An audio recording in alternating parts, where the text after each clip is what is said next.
Hi అండి. ముంగిట్లో ముగ్గురు. ఈరోజు ఇంకొక కథ చెప్పుకుందాం. ఆడపిల్ల అంటే అలుసెందుకు అనే దాని గురించి. రామాపురంలో అనే గ్రామంలో సిద్ధయ్య అనే కుమ్మరి ఉండేవాడు. పేదవాడైన సిద్ధయ్య కుండలు చేసి ఆ గ్రామంలో అమ్మి కుటుంబాన్ని పోషిస్తూ ఉండేవాడు. సిద్ధయ్య తన కొడుకు కూతుర్ని బాగా చదివించి ప్రయోజకులు చెయ్యాలని కలలు కంటూ ఉండేవాడు.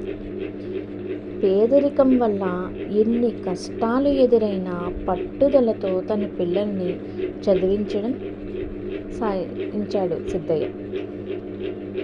10వ తరగతి పాస్ అయిన కొడుకును కాలేజీకి చేర్పించి చదివించాడు సిద్ధయ్య. పిల్లలిద్దరినీ బాగా చదివించాలని అనుకున్న సిద్ధయ్య మరికొన్ని రోజులకు తన అభిప్రాయాన్ని మార్చుకున్నాడు. కూతుర్ని కూడా చదివించాలంటే డబ్బులు సరిపోవు కాబట్టి కొడుకుని చదివిస్తే సరిపోతుందే అని నిర్ణయించుకున్నాడు. అంతేకాకుండా ఆడపిల్ల చదివి ఏం చేస్తుంది, ఉద్యోగాలు చేయాలా, ఊరేళ్ళలా అని ఎప్పటికైనా ఒక అయ్యి చేతిలో పెడితే అత్తగారింటికి వెళ్ళి గుట్టుగా కాపురం చేసుకుంటుంది అని అనుకున్నాడు సిద్ధయ్య. దాంతో ఉన్న పలంగా కూతుర్ని చదువుని మాన్పించేశాడు, ఇంట్లో ఉంచేశాడు. అదలా ఉంటే కొడుకు ఉద్ధరిస్తాడని కాలేజీకి వెళ్ళి ఎగ్గొట్టి సినిమాలు, షికార్లు, స్నేహితులతో జలసా చేశాడు. చదువును నిర్లక్ష్యం చేయడంతో పరీక్షలు తప్పాడు. బాగా చదువుతున్నాడనుకున్న కొడుకు ఇలా చెడుదారిలో నడవటం తెలిసి సిద్ధయ్య బాగా బాధపడ్డాడు. చేసేది ఏమీ లేక కొడుకును కూడా చదువును మాన్పించి ఇంటి పట్టనే ఉంచుకుని కుండలు చేయడం నేర్పించాడు.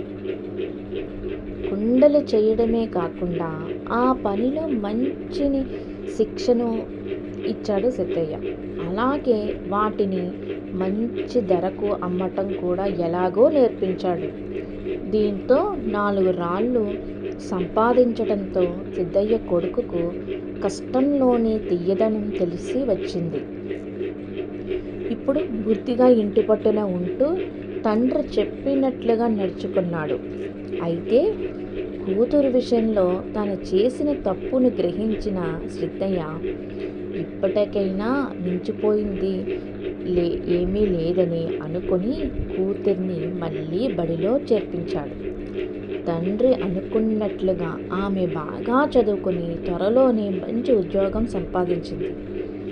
తాను చేసిన తప్పును సరిదిద్దుకున్న సిద్ధయ్య ఆనందానికి ఇప్పుడు అవధులే లేవు.